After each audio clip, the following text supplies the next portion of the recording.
الحمدللہ والصلاة والسلام علی رسول اللہ وعلی آلہ وصحبہ ومن والہ۔ محترم بھائیو، السلام علیکم ورحمۃ اللہ وبرکاتہ۔ استخارہ اور مشورہ، استخارہ کہتے ہیں کوئی بھی جائز دو کام جس میں سے ہمیں سمجھ میں نہیں آ رہا ہے کہ کسی اختیار کرے، تو اس وقت اللہ رب العالمین سے کسی ایک کام پر یکسوئی حاصل کرنے کے لیے استخارہ کیا جاتا ہے۔ دو جائز کام ہے، گویا کہ مکروہ کام ہوگا، شریعت کی نظر میں ناپسندیدہ کام ہوگا، اس میں استخارہ نہیں ہوگا۔ کوئی حرام کام ہوگا، اس میں استخارہ نہیں ہوگا، بلکہ دو جائز کام ہے، کریں یا نہ کریں، دونوں میں سے کسی ایک پر اطمینان نہیں ہو رہا ہے، اس کو کریں یا اس کو کریں، تو ایسی حالت میں اللہ سے دونوں میں سے کسی ایک پر دل کے اطمینان کے لیے جو طریقہ اختیار کیا جاتا ہے اس طریقے کو استخارہ کہتے ہیں۔ اس میں کیا ہوتا ہے؟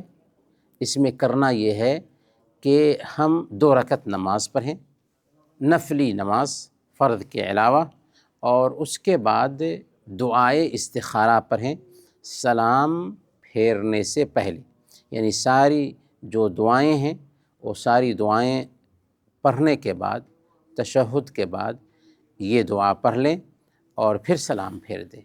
یہ بھی ہو سکتا ہے کہ سلام پھیرنے کے بعد یہ دعا کریں۔ حضرت جابر رضی اللہ تعالی عنہ بیان فرماتے ہیں، کان رسول اللہ صلی اللہ علیہ وسلم یعلمنا الاستخارۃ فی الامور کلھا کما یعلمنا السورۃ من القرآن۔ اللہ کے نبی صلی اللہ علیہ وسلم سارے کاموں میں ہمیں استخارہ کرنا ویسے ہی سکھاتے تھے جیسے ہمیں قرآن کی صورتیں سکھاتے تھے۔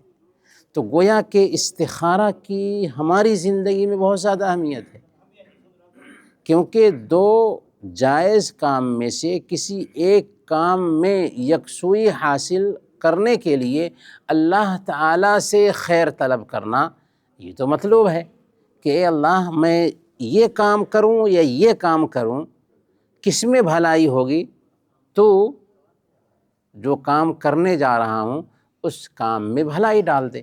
تو یہ تو بہت اچھی چیز ہے۔ گویا کہ استخارہ یہ ہے کہ ہم دو جائز کاموں میں سے کسی ایک کام کو اختیار کرنا چاہ رہے ہیں، کسی ایک پر دلی اطمینان نہیں ہو رہا ہے، تو 2 رکعت نماز پڑھیں اور سلام پھیرنے سے پہلے یہ دعا پڑھ لیں، اللہم انی استخیرک بعلمک واستقدرک بقدرتک واسألک من فضلک العظیم فإنک تقدر ولا اقدر وتعلم ولا اعلم وانت علام الغیوب۔ اللہم ان کنت تعلم ان هذا الامر، اور اس کا نام لیں گے، ان هذا الامر خیر لی فی دینی ومعاشی وعاقبت امری فاقدرہ لی ویسرہ لی ثم بارک لی فی، وان کنت تعلم ان هذا الامر شر لی فی دینی ومعاشی وعاقبت امری فاصرفنی عنہ واصرف عنی واقدر لی الخیر حیث کان ثم ارضنی بہ۔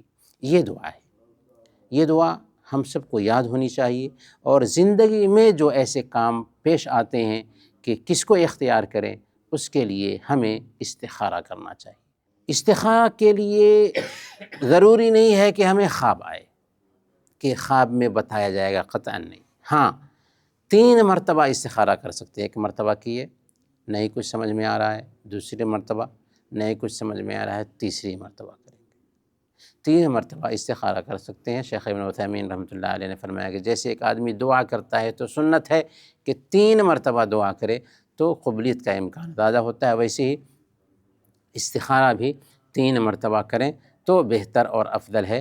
اس کے بعد اگر کچھ سمجھ میں نہیں آ رہا ہے تو مشورہ کریں۔ مشورہ کس سے ہوگا؟ مشورہ جس سے لے رہے ہیں اس کے اندر 2 اہم خوبی ہونی چاہیے۔ پہلی خوبی یہ ہے کہ وہ تجربہ کار ہو، ہر ایک سے مشورہ نہیں لینا چاہیے، کبھی کبھار مشورہ جو ہے نا غلط ہو جاتا ہے، تو تجربہ کار انسان سے مشورہ لیں۔ اور دوسری خوبی یہ کہ وہ دیندار ہو۔ تو دیندار بھی ہونا چاہیے اور تجربہ کار بھی انسان ہونا چاہیے، کیونکہ دیندار نہیں ہے تو اس کے اندر ہمارے لیے وہ اخلاص نہیں ہو سکتا ہے۔ تو مشورہ لینا چاہیے۔ اللہ رب العالمین نے اپنے نبی سے کہا وشاورہم فی الامر، آپ مشورہ لیجئے صحابہ سے، اور اللہ کے نبی صلی اللہ علیہ وسلم مشورہ لیتے ہیں، یہاں تک کہ اپنے گھر والوں سے مشورہ لینا چاہیے۔ اللہ کے نبی صلی اللہ علیہ وسلم حدیبیہ کے موقع سے پریشان تھے، آپ نے فیصلہ کیا تھا کہ ہم اپنے جانور کو ذبح کر لیتے ہیں اور بال کٹوا لیتے ہیں اور اگلے سال آئیں گے تو ہم عمرہ کریں گے۔ کوئی صحابی ماننے کے لیے تیار نہیں ہے، کیونکہ لگ رہا تھا ان کو کہ اللہ کے نبی صلی اللہ علیہ وسلم گر کر کے صلح کر رہے ہیں۔ ام سلمہ رضی اللہ تعالی عنہ کے پاس گئے، سارا ماجرا سنایا۔ ام سلمہ رضی اللہ تعالی عنہ نے کہا کہ یا رسول اللہ کوئی بات نہیں ہے، آپ جائیے اپنا جانور ذبح کر لیجئے اور اپنے بال مڑوا لیجئے، کسی کو کچھ مت کہیے۔ چنانچہ اللہ کے نبی صلی اللہ علیہ وسلم ایسا ہی کرتے ہیں، جب آپ نے اپنا جانور ذبح کرا لیا، اپنے بال مڑوا لیا، تو سارے صحابہ نے اپنے جانور کو ذبح کرنا اور اپنا بال مڑوانا شروع کر دیا۔ تو یہاں مشورہ تھا حضرت ام سلمہ رضی اللہ تعالی عنہ کا۔ تو کہنے کا مطلب یہ ہے کہ کسی تجربہ کار اور کسی دیندار انسان سے مشورہ لینا چاہیے، اور اس مشورہ کا حقدار ہمارے گھر کے افراد بھی ہیں، کہ ان کو بھی احساس ہوگا کہ ہمیں اہم کاموں میں شریک کیا جا رہا ہے۔ تو استخارہ بھی کرنا چاہیے، استخارہ پہلے کریں گے اور مشورہ بعد میں کریں گے۔ استخارہ اللہ تعالیٰ سے اس معاملے میں خیر چاہیں گے اور پھر انسانوں سے مشورہ لیں گے۔ اللہ تعالیٰ ہم سب کو اس کی توفیق عطا فرمائے، آمین۔ وصلی اللہ علی نبینا محمد وعلی آلہ وصحبہ۔